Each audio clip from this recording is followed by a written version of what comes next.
ओंकार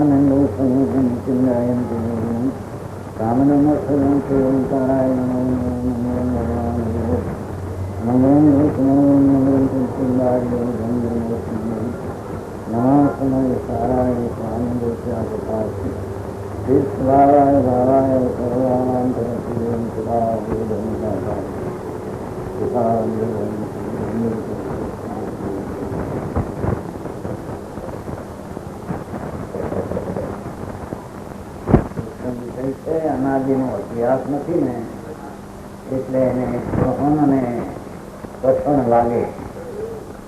વસ્તુ તો એના ઘરની છે. સત સત છે, સત સર્વત્ર છે, સત સરળ છે, પણ એનો અભ્યાસ નહીં. અને સમયને વપરાણ સાંભળવામાં મુખ્ય વાતની પ્રયોજનભૂત ઊંચી આવે એટલે એને કથનને ગહન લાગે. આપણે અધિકાર અહીં આવ્યો છે કે આ આત્મા જે છે વસ્તુ એમાં બે પ્રકાર છે. એક ત્રિકાળી ધ્રુવપણું અને એક વર્તમાન પર્યાય ઉત્પાદભાઈ પર્યાય અવસ્થા પણ.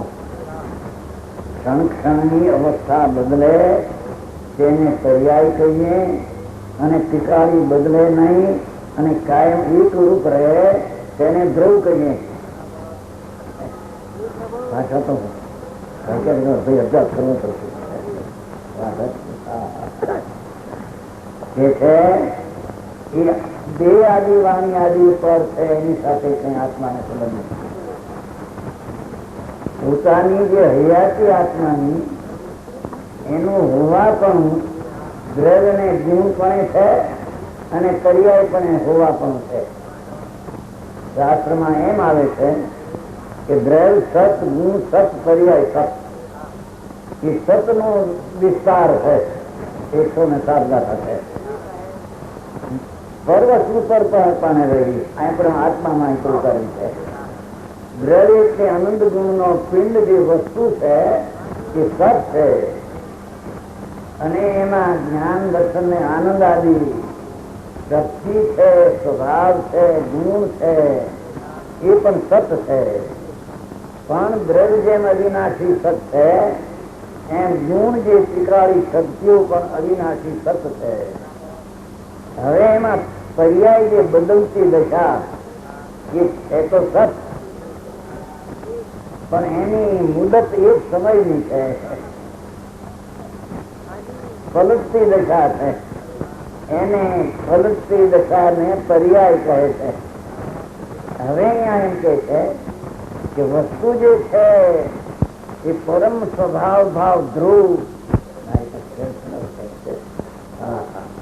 ભગવાન સર્વજ્ઞ પરમેશ્વર જેને એક સમયનું જ્ઞાન ત્રણ કાળને ત્રણ લોકને જાણે છતાં તે એક સમયના જ્ઞાનનું સામર્થ એથી અનંત ગુણો લોકને અલોક હોય તો પણ જાણે તેવી તેની એક સમયની જ્ઞાનની પર્યાયની તાકાત છે. એવા જે સર્વજ્ઞ ભગવાન જેને એક સમયમાં ત્રણ કાળ ત્રણ લોક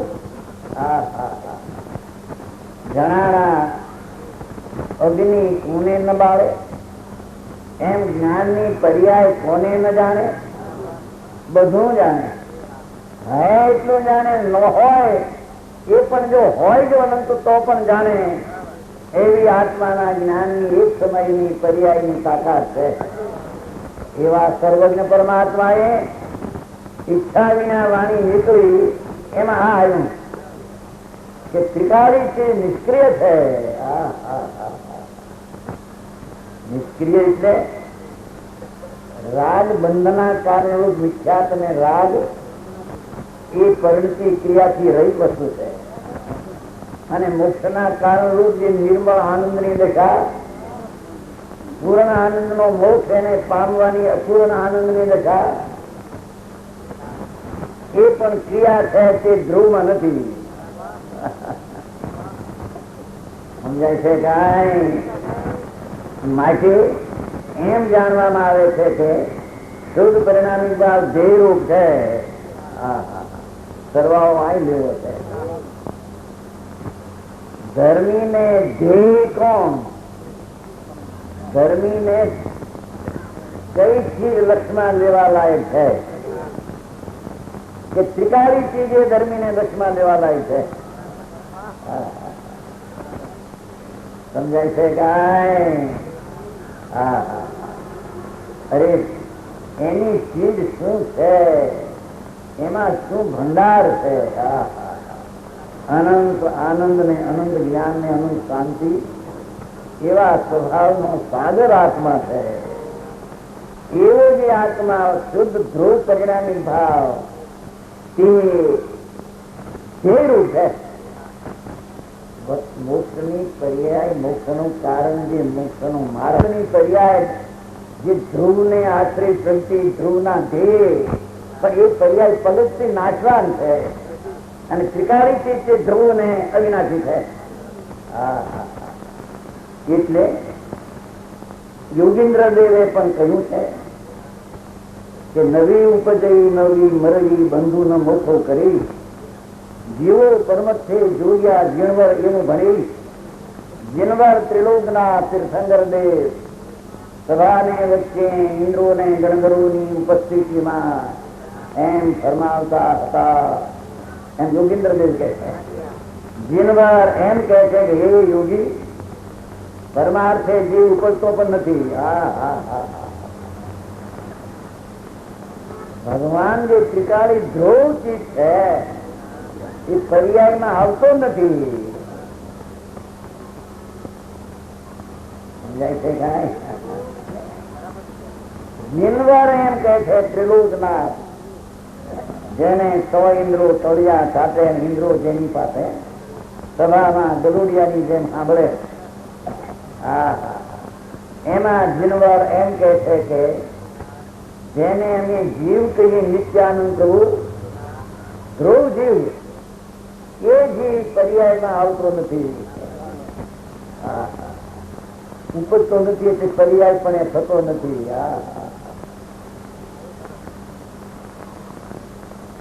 ભાઈ આ તો પાત્રા કુવાના પેટ છે. કોઈ દી સાંભળ્યું નથી, બેઠું નથી. બહારમાં આ કરવું ને આ કરવું ને આ મૂકવું ને ત્યાં ધ્યાન કરવું. એ હમણાં આવ્યો તો ધ્યાન કર્યું, હું એના ધૂળના ધ્યાન. ચીજ શું છે એવી દ્રષ્ટિ થઈ નથી, અને દ્રષ્ટિમાં એ ચીજ આવી છે એમ જ્ઞાન થયું નથી. તો જેમાં ફરવું એ જ્ઞાન થયું નથી, ખરે કઈ રીતે ધ્યાન કરો? ઓમ ઓમ ઓમ, હવે લાખ ઓમ ઓમ કરીને અહીંયા કે એ તો વિકલ્પ છે. અહીંયા તો કે છે કે સ્વરૂપ જે સ્વીકાર છે એનું જે ધ્યાન એમાં આવતો નથી જીવ, એમ કે છે.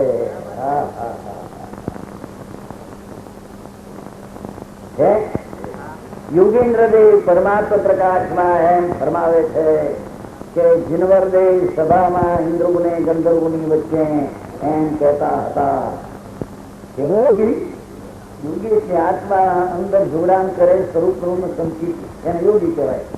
ત્રિકાળી ચીજમાં જ્ઞાનની પર્યાયને જોડે એ પર્યાયની અવસ્થા છે હરિભાઈ. પણ એક સમયની અવસ્થા એ ત્રિકાળી દળ નથી, ત્રિકાળી દળ ભિન્ન છે.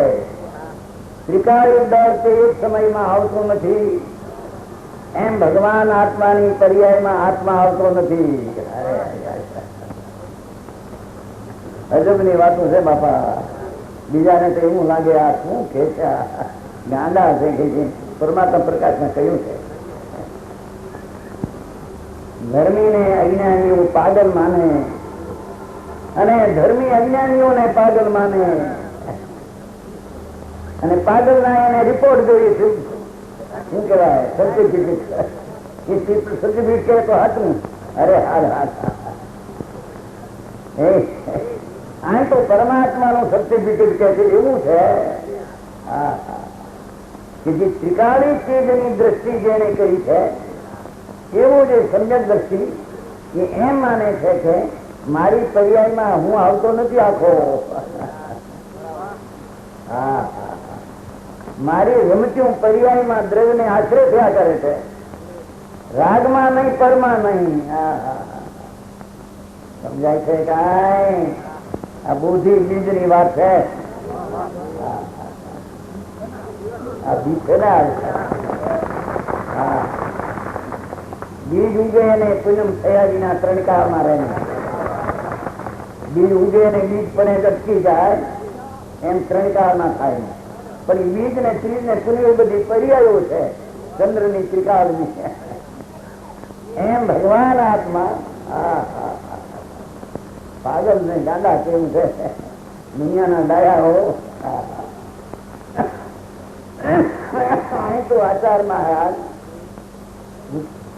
જયસન આચાર પોતે આની ટીકા કરતા આધાર યોગેન્દ્ર દેવ નો પણ આપ્યો. એટલે હું કહું છું એમ નહીં, પણ પરમાત્માની વાત તો યોગેન્દ્ર દેવ પણ કહે છે. એમ કે છે જીનવર તીર્થંકર ત્રિલોકનાથ પરમાત્મા એમ કહેતા હતા કે પરમાર્થે જીવ ઉપજતો પણ નથી. પણ કેમ લીધું? બીજું જેવું તમે છે. પણ કેમ લીધું? ઉપજતો પણ નથી, મરતો પણ નથી, લેવા માટે પણ લીધું છે.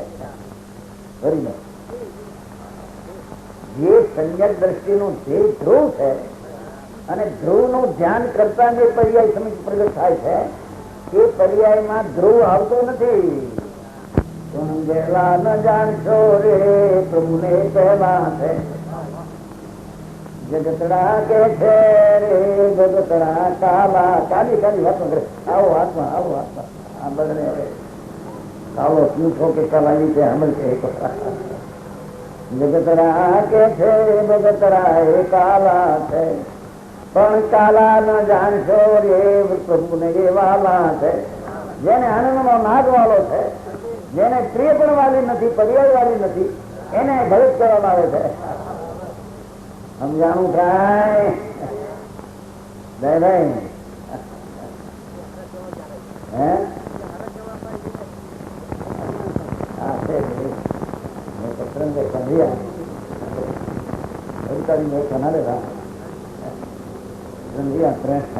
બાપા આ છે વિતરાગના ઘરની વાતમાં છે. એ સિવાય કઈ બીજી કરે વિતરાગના ઘરની નહીં. એના સ્વછંદ ની વાતો બધી છે. સમજાણું કાંઈ? આ તો દાંડુ પીટી ને કહેવાય ક્યાં પાછળ જો રાખે પાસે છે. હા હા કે છે જીવ ઉપજતો પણ નથી. હા હા ગજબનાથ. એને અમે જીવ કહીએ છીએ, ત્રિકાળી ધ્રુવ ને અમે જીવ કહીએ છીએ.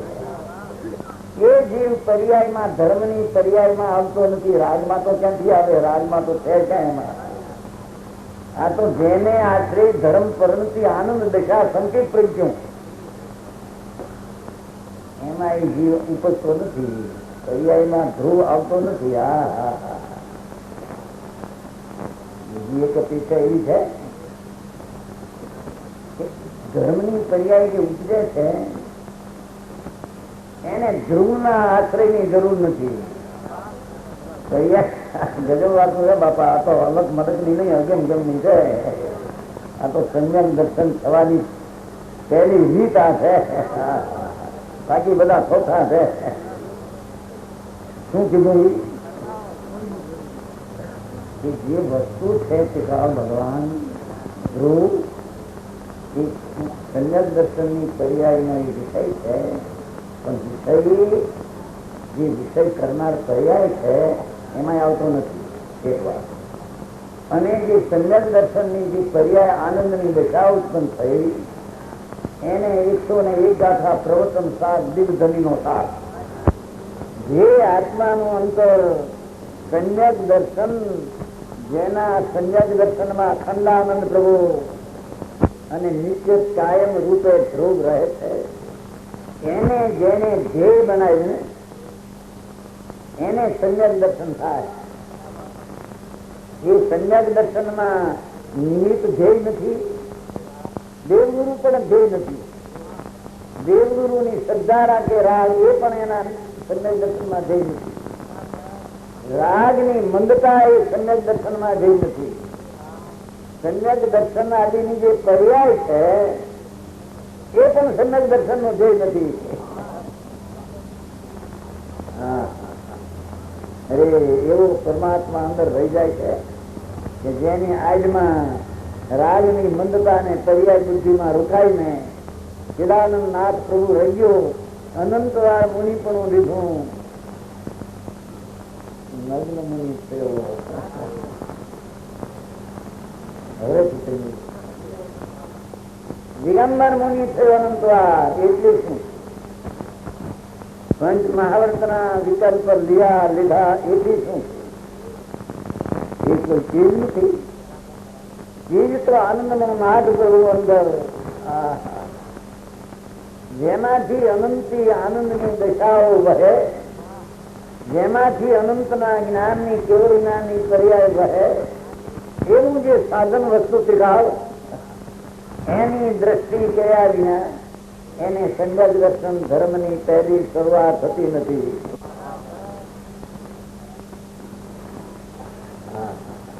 એટલે ઘણા ને એમ લાગે કે વ્યવહાર તો નિત્ય ને વ્યવહાર શાસ્ત્રમાં બે કયા છે.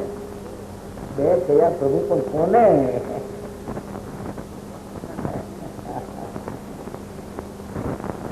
જેને અતિન્દ્રિય આનંદ નો નાદ પ્રભુ,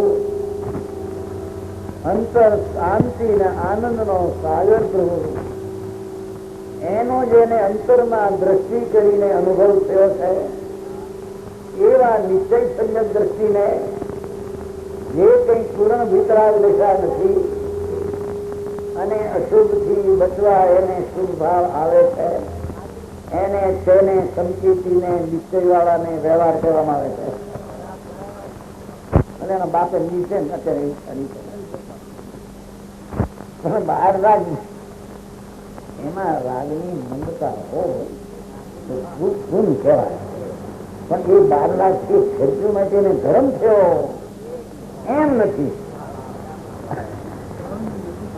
12 લાખ હતા કેટલી એના કેટલી હતો મગજમાં? આ બેઠા જોઈએ ગુજરાતજી.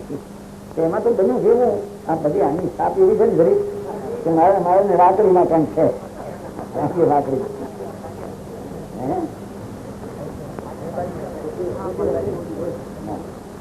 લાકડીમાં કાંઈ નથી પ્રભુ. એ તો આ તો પરસેવો હાથમાં આવે, શાસ્ત્ર ને અડાય નહીં પછી એ ખાતર લાકડી કોઈને ફેરવીએ છે પૈસા કરંકાળ ને કઈ છે નહીં.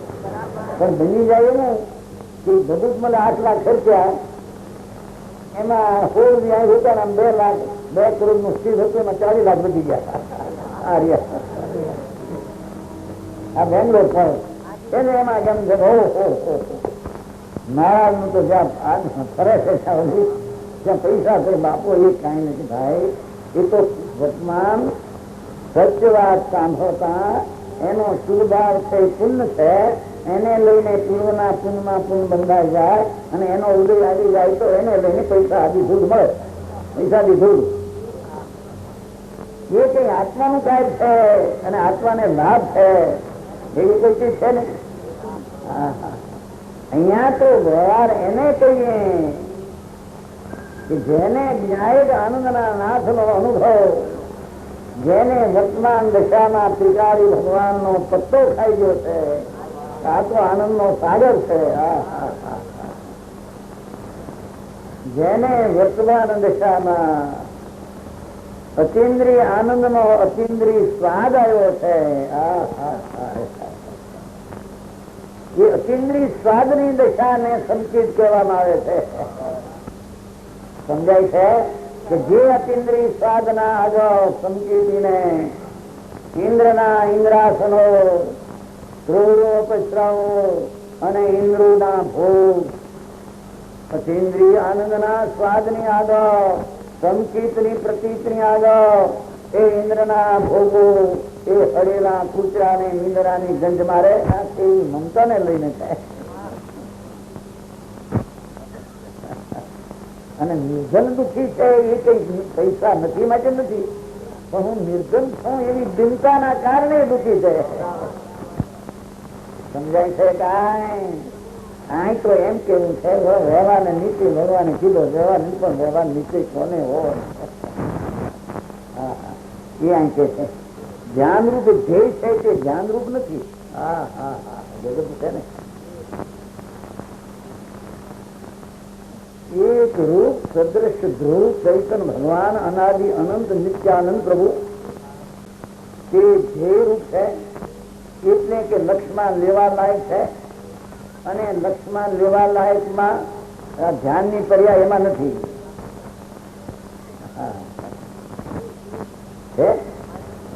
જ્યાં જે રૂપ છે ધ્યાન રૂપ નથી. આવી વાતો મુદ્દા ને રકમ ની વાતો છે. 5-10 લાખ રૂપિયા આપ્યા હોય 8 આના કે રૂપિયા તમારે ગમે ખરો અત્યારે છેલ્લો તો પછી પેલા 8 આના 3 20 વર્ષ ખાધું ને પછી કહે ભાઈ મેં 10 લાખ આપ્યા છે અને 20 વર્ષ ખાધું 8 આના લાવો પૈસા નથી. હવે યાદ ખાઈને મરી ગયો ના મુદ્દાની રકમ તો છે ને એમ પુણ્યના પરિણામ કરીને મરી ગયો ના દીધી. પણ મુદ્દાની રકમ જે રાજ વિનાનો આનંદનો નાદ પ્રભુ છે એ મુદ્દાની રકમ ને ભૂલી ગયો. શું કહ્યું તે અત્યારે મીંડા ગયા આ પરમાત્મા ત્રિલોકનાથ જનવર દેવ એમાં ને જો માટે કારણ કે ધામ વિનેશ્વર ધ્યાન છે. ફરીને લીધું થોડું યોગેન્દ્ર દેવે પણ કહ્યું છે પરમાત્મા પ્રકાશ સિદ્ધાંત છે. એના યોગેન્દ્ર દેવ મુનિ દિગંબર મુનિ આત્મા જ્ઞાની આનંદના રસિયા સ્વસંવેદનમાં પ્રચુર આનંદના અનુભવી એને મુનિ કહેવામાં આવે છે. યોગેન્દ્ર દેવ કહે છે કે હે યોગી પરમાર્થે જીવ ઉપજતો પણ નથી. શરીર પણ એવું ઉપજતો નથી એમ નહીં. શરીર નો જન્મ થયો માટે જન્મ એમ નહીં. શરીર નું જય થયો માટે મરણ થયો એમ નહીં.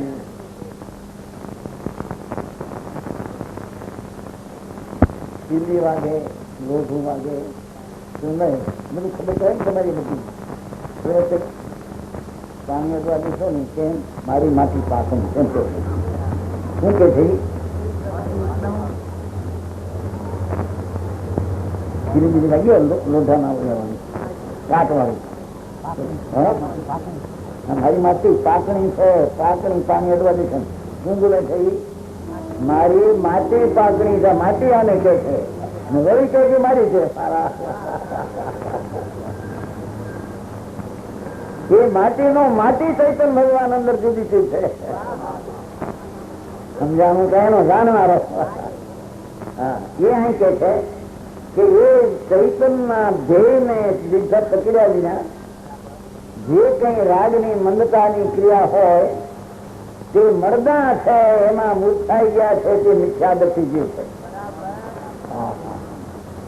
પણ જેને ધ્યેયનો અનુભવ થયો છે પછી એને રાગની મંદતા આવે છે ક્ષેત્ર ચેતનીય પણ તેને વ્યવહાર કહેવામાં આવે. એકડા વિનાના મીંડાને મીંડા ગણવામાં આવતા પણ એકડો હોય પછી મીંડું મૂકે તો 9 ની સંખ્યા વધારી દે પણ એકડો એ વધારી દે તો એમ ભગવાન આત્મા પૂર્ણાનંદ નો નાથ પરમાર્થે જીવ ઉપજતો પણ નથી પર્યાયમાં આવતો નથી એમ કે છે. શરીરમાં આવતો નથી એની આ તો માટી ધૂળ એની હરી કઈ સંબંધ નથી. પરમાર્થે જીવ ઉપજતોના વર્તમાન પર્યાયમાં નિર્મળ પર્યાયમાં પણ તે દ્રવ્ય ધ્રુવ આવતો નથી. કેમ કે પર્યાય એક સમયની છે અને ધ્રુવ ત્રિકાળ છે. ત્રિકાળ એક સમયમાં આવી જાય તો તેને બીજે સમય પર્યાય નાશ થાય તો ત્રિકાળ પણ નાશ થઈ જાય એમ બનતો. આવા નિયમો કાયદા મરતો પણ નથી. મરતો એટલે આ શરીર મરતું એ નહીં પણ એની વર્તમાન અવસ્થા જે છે એ વ્યય થાય બીજે સમય ઉપજે કે બીજી અવસ્થા પહેલી અવસ્થા ઉપજીથી એનો વ્યય થાય અને બીજી અવસ્થા ઉપજે. દરેકમાં પરિણમન બદલાયા કરે છે. એમાં પ્રથમ અવસ્થાનો વ્યય થાય તેને મરણ કહે છે. શું કેવું એકલા કોઠો શ્રમ નો કોઠો જવાય એકલા કોઠો શું કે ક્ષણ નો કોઠો લુગડા નો કોઠો દૂર નો સૂતર નો કોઠો જે કઈ આ તો ક્ષણ નો થાય છે પણ નાદ પડે ત્યારે એને એમ કેવાય કે ઘઉંનો કોસો, બાજરાનો કોસો. એમ આત્મા આનંદ નો નાદ પ્રભુ જયારે સંગત દર્શનમાં અનુભવાય છે. એ માદ જયારે પ્રગટ્યો ત્યારે રાજની મંદતા ને વ્યવહાર કોસો બારદાન કહેવામાં આવે છે. સમજાણું કાંઈ મૂકી પણ ભાઈ આપણા રમેશ મૂકી પણ ચાલ ભાઈ આવજો. હું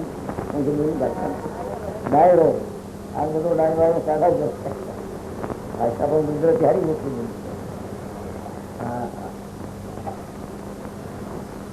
કે છે નિત્યાનંદ પ્રભુ ગૃહ જે છે, જે સમ્યક દર્શન નો વિષય છે, જે ધર્મી નું ધ્યેય છે, ધર્મી ની દ્રષ્ટિ ક્યાં સર્વરે છે, ધ્રુવ પર શકે છે. એ પર્યાયમાં જય થતા મળતો નથી, પર્યાય ઉપજતા એમાં ઉપજતો નથી, તેમ બંધને કરતો નથી, ત્રિકાળી ચીજ મિથ્યાત ને કરતો નથી. એમ કે છે મિથ્યા શ્રદ્ધા જે છે, સ્વરમાં સુખ નથી છતાં સુખ માને એવી મિથ્યાત ભાવ ધ્રુવ કરતો નથી કે પર્યાય કહે છે. અને મોક્ષ કરતો નથી, ધ્રુવ ચીજ છે, મોક્ષ કરતો નથી. નિર્મળ પર્યાય નો કરતા નિર્મળ પર્યાય છે, નિર્મળ પર્યાય નો કરતા ધ્રુવ નથી. નાગ કાળા નાગ જંગલ માંથી હારે આવે ધીમે ધીમે. એ સભામાં બહેન જોડે ઉંદર હોય તો ભય ને એવા જે સાંભળે ભગવાન ની વાણી, બોલી ઉઠે આખી દુનિયા. એ વખતે અમૃતના સાગર ની ધોધવાણી નીકળે દિલધની. એ દિલધની આ જીનવર કીધેલી છે. એ ધ્વનિમાં આમ કહ્યું છે કે શું કહ્યું વિવિક્ષિત નામ શું કે છે, જે વસ્તુ ટીકાળી છે એને ધ્યેય બનાવીને જે સંયમ દર્શન ચારિત્ર મોક્ષ નો માર્ગ પ્રજ્યો એ પર્યાય છે. શું કહ્યું? જે ત્રિકાળી જ્ઞાન નો આનંદ નો નાદ પ્રભુ પાતાળ પૂરો જે છે એમાં દ્રષ્ટિ મૂકીને જે સંયમ દર્શન જ્ઞાન ચારિત્ર નિર્મળ થયું એને એક શુદ્ધ નહીં આશ્રિત, એક બે શુદ્ધ નહીં આશ્રિત પૂરણ થાય તો એ તો કેવું જ્ઞાન છે. પણ આ તો મોક્ષ નો માર્ગ છે.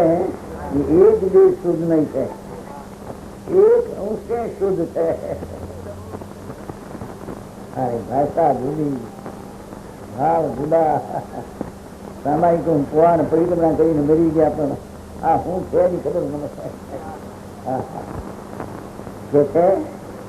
જે આત્મા ત્રિકાળી પ્રભુ જેને પરિણામી ભાવે ધ્રુવ કર્યો હતો અને જેની પર્યાયમાં ચાર પર્યાય ચાર ભાવ કયા હતા, એમાં જે ઉદય ભાવ તો મલિન છે દયાદાન રૂપે, એને તો છોડી નાખ્યું કે મોક્ષ નું કારણ. મોક્ષ ના કારણ તરીકે ઉત્તમ સૂક્ષ્મ ક્ષાયક એટલે જેની નિર્વિકારી દશાને મોક્ષ નું કારણ કહ્યું હતું, એ નિર્વિકારી દશા એક બે શુદ્ધ નહીં આશ્રિત છે. શુદ્ધ નહીં પૂરી નથી. એક ભાવ શુદ્ધ નહીં આશ્રિત. આ ભાવના એટલે મોક્ષ માર્ગ પર્યાય કહેવા ધારેલી આંશિક શુદ્ધિ રૂપ છે ને વિકસિત નો અર્થ કર્યો. વિકસિત નો અર્થ કર્યો કહેવા ધારેલી, કહેવા માગીએ છે તે છતાં એ વિતરાગી પર્યાયમાં આત્મા આવતો નથી. ભગવાન વાતું બાપુ આખી દુનિયા બધું ઘણું કે બધું સાંભળ્યું ઘણું સમજાણું કાંઈ. આ તો 5મી સાલથી આ બધો અભ્યાસ શાસ્ત્ર માં દુકાન ઉપર જતો. 5મી સાલ કેટલા વર્ષ એટલે આચાર સુગડા ખાના દક્ષિણા વિતરણ બધા દુકાન ઉપર પિતાજીની દુકાન હતી. નિવૃત્તિ ગણી હું તો એ ભરત કરાતો. નાની ઉંમર જે અભ્યાસ કરતા કરતા કરતા બધું આવ્યું ગયા એમાં સમય જ્યાં હાથ આવ્યું. અરે એક શેઠ હતા આગ્રહી, એને કહ્યું શેઠ થવાનું પુસ્તકો આ સમય આ 76 ની વાત છે, 22 ને 32 54 વર્ષ પહેલાની વાત છે. એ અહીં કે છે આત્મા પોતાના સ્વભાવ નિર્મળ સંકિત નિર્મળ જ્ઞાન દ્વારા જણાયો છે. રાગ દ્વારા તો વિકલ્પની ધ્યાન દ્વારા જણાય એવો એ ભગવાન આત્મા છે નહીં. અને એને એમ જાણવું કે રાગ દ્વારા જણાય એ આત્માને કલંક લગાડવા જેવું છે. સમજાણું થાય એના દૂસરું છે. આપણે તો આયુષ્માન છે ઉપરતું નથી અને બંધ મોક્ષ ને કરતો નથી. પર્યાય મંદ ને કરે ને પર્યાય મોક્ષ ને કરે ને પર્યાય વિજ્ઞાન પર્યાય ગઈ થાય.